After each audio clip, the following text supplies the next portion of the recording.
है यह बड़ा ही ज्ञानवर्धक है, बड़ा ही मोटिवेशनल है। प्रिय दर्शकों, एक बूढ़ी चिड़िया ने बताया कि अपनी बहू को दुख देने वाली सास को भगवान कौन सा दंड देते हैं।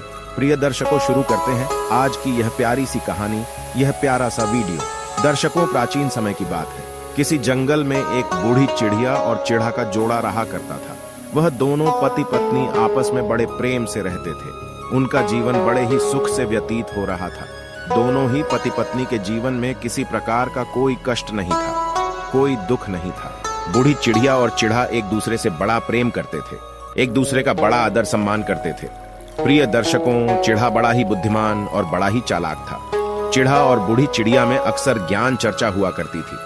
चिड़ा ज्ञान की बातें अपनी पत्नी बूढ़ी चिड़िया को बताया करता था और बूढ़ी चिड़िया को भी अपने पति की बातें बहुत पसंद आती थी। एक दिन की बात है, बूढ़ी चिड़िया अपने पति चिड़ा से पूछती है कि पियाजी, मैंने देखा है संसार में बहुत सी महिलाएं अपनी बहू को बहुत पीड़ा देती हैं, बहुत दुख देती हैं, परंतु ऐसा क्यों है? और ऐसी सास को भगवान कौन सी सजा देते हैं जो अपनी बहू को दुख देती है? तब चिड़ा कहता है कि प्रिय, तुम्हारे इस प्रश्न का उत्तर मैं तुम्हें एक कहानी के माध्यम से समझाता हूं। प्रिय दर्शकों, अब चिड़ा अपनी कहानी प्रारंभ करता है। चिड़ा कहता है कि प्रिय, कुछ समय पहले की बात है। एक गांव में एक बूढ़ी माँ रहती थी। वह बूढ़ी माँ का एक पुत्र था। दोनों माँ बेटे अपना जीवन गरीबी में काट रहे थे। बूढ़ी माँ के पास खाने पीने के लिए भी धन दौलत नहीं थी। उनके पास इतना भी धन नहीं था कि वह अच्छे वस्त्र पहन सके और 2 समय का भोजन कर सके। बूढ़ी माँ के पति की मृत्यु कुछ समय पहले हो चुकी थी, जिसके बाद बूढ़ी माँ जैसे तैसे घर चला रही थी और बूढ़ी माँ का पुत्र भी गांव में कुछ मजदूरी करके थोड़ा बहुत धन कमा लेता था। कुछ समय तक तो ऐसा ही चलता रहा। फिर एक दिन की बात है, बूढ़ी माँ अपने पुत्र का विवाह कर देती है। विवाह करने के बाद बूढ़ी माँ के घर में बहू आ जाती है। अब बहू के आने के बाद उनका खर्चा पूरा नहीं हो रहा था। बूढ़ी माँ और वह पुत्र इतना नहीं कमा रहे थे कि तीनों का पेट भर सके। कुछ दिनों तक तो वह रूखा सूखा खाते रहे, परंतु उसके बाद बूढ़ी माँ ने अपने पुत्र से कहा कि बेटा, हम इतना ज्यादा नहीं कमाते हैं कि इससे हम अपना तीनों का पेट भर सके। तुम्हारा विवाह हो चुका है, अब तुम्हारी पुत्रवधू भी घर में रहती है। अब हमें और ज्यादा धन की आवश्यकता होगी, इसलिए धन कमाने के लिए अब तुम शहर चले जाओ। शहर में जाकर कोई काम करोगे तो तुम्हें कुछ ज्यादा धन मिलेगा और उससे हमारा गुजारा अच्छे से चल सकेगा। प्रिय दर्शकों, अपनी माँ की बात सुनने के बाद वह पुत्र कहता है कि माँ, आपकी बात बिल्कुल सही है। मैं भी यही सोच रहा था, परंतु मुझे एक ही बात की चिंता है कि मेरे जाने के बाद मेरी पत्नी का क्या होगा? वह बेचारी अकेली कैसे रहेंगी? प्रिय दर्शकों, तब बूढ़ी माँ कहती है कि बेटा, तुम उसकी चिंता ना करो, मैं उसका ध्यान रखूंगी, उसे कोई दुख तकलीफ नहीं होने दूंगी, वह मेरी बेटी के समान है। प्रिय दर्शकों, चिड़ा आगे कहता है कि प्रिय, वह पुत्रवधू बड़ी ही संस्कारी, बड़ी ही बुद्धिमान और बड़े ही अच्छे स्वभाव की थी। वह अपने पति और अपनी सास की खूब सेवा करती थी। घर का सारा काम बड़े ही अच्छे से करती थी। इधर अपनी माँ से बात करने के बाद वह पुत्र अपनी पत्नी के पास जाता है और अपनी पत्नी से कहता है कि प्रिय, मैं धन अर्जित करने के लिए शहर जा रहा हूँ। अगर मैं शहर जाकर कुछ काम करूंगा तो मुझे कुछ ज्यादा पैसे मिलेंगे और उससे हमारा गुजारा अच्छे से हो सकेगा। गांव में कोई अच्छा काम नहीं मिलता है, इसलिए हमारे पास 2 वक्त का खाना भी नहीं है।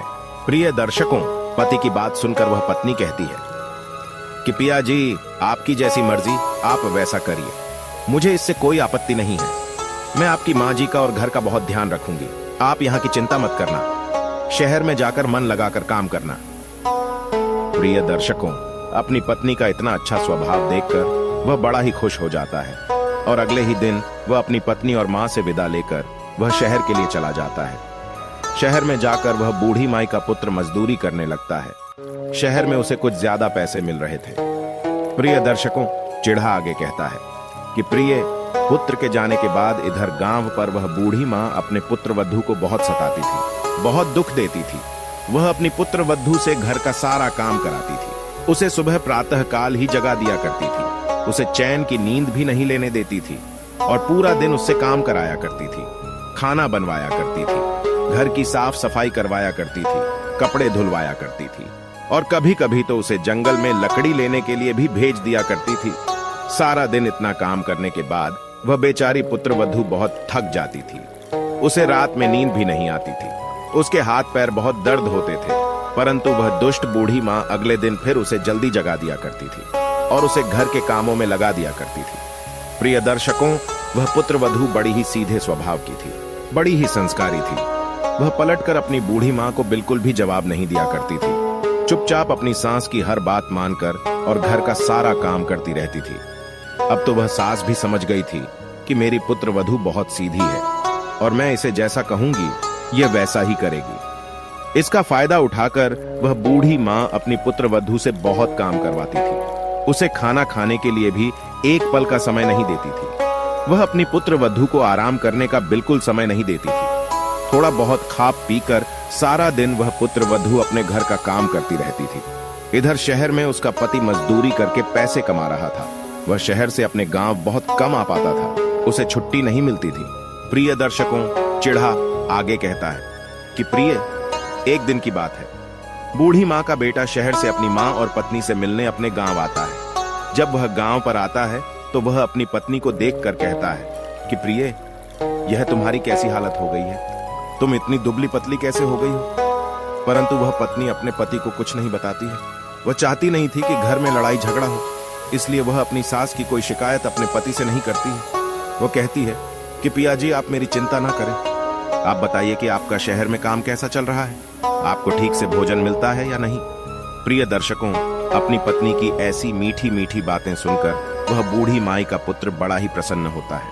वह सोचता है कि मेरे भाग्य तो बड़े ही अच्छे हैं जो मुझे तुम्हारे जैसी संस्कारी पत्नी मिली है। प्रिय दर्शकों, कुछ दिन वह बूढ़ी माँ का पुत्र अपने गांव में अपनी पत्नी और माँ के साथ रहता है और कुछ दिनों बाद वह वापस शहर पैसे कमाने के लिए चला जाता है। अब तो पुत्र के घर से जाते ही वह बूढ़ी माँ एक बार फिर अपनी पुत्रवधू पर अत्याचार करना शुरू कर देती है। जब तक उसका पुत्र घर पर था तब तक तो वह अपनी पुत्रवधू की खूब प्रशंसा करती थी, उससे खूब मीठी बातें करती थी और उसे कोई काम नहीं करने देती थी। और जैसे ही उसका पुत्र शहर चला जाता है तो वह बूढ़ी माँ अपने पुत्रवधू को घर के सारे कामों में लगा देती है। उसे सांस लेने का भी समय नहीं देती है। प्रिय दर्शकों, पति के जाने के बाद वह बूढ़ी माँ की पुत्रवधू गर्भवती हो जाती है। वह अपनी सास से कहती है कि माँ जी, मैं गर्भवती हो चुकी हूँ और आप दादी बनने वाली हैं। यह सुनकर बूढ़ी माँ जरा भी खुश नहीं होती है, उसे कोई प्रसन्नता नहीं होती है। वह तो सोच रही थी कि अब यह गर्भवती हो चुकी है, अब तो घर का सारा काम मुझे ही करना पड़ेगा। यह तो बढ़िया आराम करती रहेंगी और संतान आने के बाद यह अपनी संतान की देखभाल में लगी रहेंगी। ऐसे में घर का सारा काम मुझे ही करना पड़ेगा।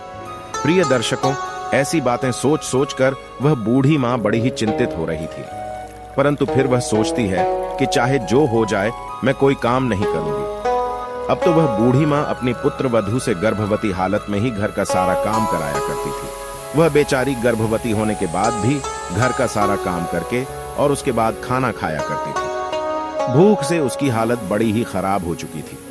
जब तक वह घर का सारा काम नहीं करती थी, बूढ़ी माँ अपने पुत्रवधू को खाना भी नहीं दिया करती थी। भूखे पेट काम कर करके वह बेचारी गर्भवती स्त्री बहुत थक चुकी थी। प्रिय दर्शकों, अब तो धीरे धीरे 9 महीने बीत जाते हैं और बूढ़ी माँ की गर्भवती पुत्रवधू का प्रसव काल निकट आ जाता है। वह अपनी सास से कहती है कि माँ जी, लगता है मेरा प्रसव काल निकट आ चुका है। मुझे पेट में बड़ा ही दर्द हो रहा है, आप दाई माँ को बुला दीजिए। प्रिय दर्शकों, अपनी पुत्रवधू की ऐसी बातें सुनकर वह बूढ़ी माँ कहती है कि अरे बेटा, तुम चिंता ना करो, दाई माँ की कोई जरूरत नहीं है। तुम पास के जंगल में जाकर और किसी छायादार वृक्ष के नीचे बैठ जाना, कुछ देर में तुम्हारी संतान का जन्म हो जाएगा। प्रिय दर्शकों, बूढ़ी माँ आगे कहती है कि बेटा, मेरी एक बात याद रखना, अगर तुम्हारी कोख से पुत्र ने जन्म लिया तो तुम उसे लेकर घर चली आना, परंतु अगर पुत्री ने जन्म लिया तो तुम उसे जंगल में ही छोड़ देना, जंगली जानवर आकर उसे ले जाएंगे। प्रिय दर्शकों, वह बेचारी सीधी साधी पुत्रवधू अपनी सास से कुछ नहीं कहती है और चुपचाप जंगल की तरफ चली जाती है। वह पीढ़ा में चलती चलती जंगल पहुंच जाती है और जंगल में जाकर एक छायादार वृक्ष के नीचे बैठ जाती है और वहां जैसे तैसे अपनी संतान को जन्म देती है। प्रिय दर्शकों, बूढ़ी माँ की पुत्रवधू ने एक पुत्री को जन्म दिया था। अब तो अपनी पुत्री को देखकर वह बहुत घबरा जाती है। वह सोचती है कि सासू माँ ने तो मुझे पुत्री को लेकर घर आने से मना किया है। प्रिय दर्शकों, अब वह अपनी पुत्री को जंगल में ही छोड़ने का निश्चय करती है। ऐसा विचार करके वह अपनी पुत्री को उसी वृक्ष के ऊपर एक चिड़िया के घोंसले में रख देती है और चिड़िया के घोंसले में रखकर उसे कुछ दूध पिलाकर और वापस अपने घर चली आती है। वह सोचती है कि हर दिन लकड़ी लाने के बहाने मैं अपनी पुत्री की देखभाल करती रहूंगी। इसी बहाने मेरी पुत्री सुरक्षित भी रहेंगी और माँ जी को कोई तकलीफ भी नहीं होगी। प्रिय दर्शकों, अब वह अपने घर चली आती है। अपनी पुत्र वधू को अकेला घर आता देख वह बूढ़ी माँ समझ जाती है कि यह अकेली आ रही है। इसका मतलब इसने पुत्री को जन्म दिया है। प्रिय दर्शकों, पुत्र वधू घर आती है तो बूढ़ी माँ कहती है कि बेटा तुमने पुत्र को जन्म नहीं दिया, पुत्री को जन्म दिया। तब वह पुत्र वधू कहती है कि हाँ माँ जी, मैंने पुत्री को जन्म दिया है और आपके कहे अनुसार मैंने उसे जंगल में ही छोड़ दिया। प्रिय दर्शकों, अब तो बूढ़ी माँ चिल्लाने लगती है और अपने पुत्र वधू से कहने लगती है कि अरे तू तो डायन है, तूने अपनी ही बेटी का मांस खाया है, तूने अपनी बेटी को मार के खा गई है। तेरे जैसी माँ तो संसार में किसी की ना हो, जिसने अपनी ही पुत्री का वध करके और उसको खा लिया। प्रिय दर्शकों, इस प्रकार वह बूढ़ी माँ चिल्लाने लगती है और अपनी पुत्र वधू को कोसने लगती है। वह बेचारी पुत्र वधू कुछ नहीं कहती है और चुपचाप बूढ़ी माँ की बातों को सुनती रहती है। कुछ देर ऐसे ही चिल्लाने के बाद बूढ़ी माँ कहती है कि चलो घर के काम में लग जाओ, घर का सारा काम सुबह से ऐसा ही पड़ा हुआ है। प्रिय दर्शकों, अब तो वह बेचारी पुत्री को जन्म देने के बाद तुरंत घर के काम में लग जाती है और घर की साफ सफाई करके भोजन पकाती है। प्रिय दर्शकों,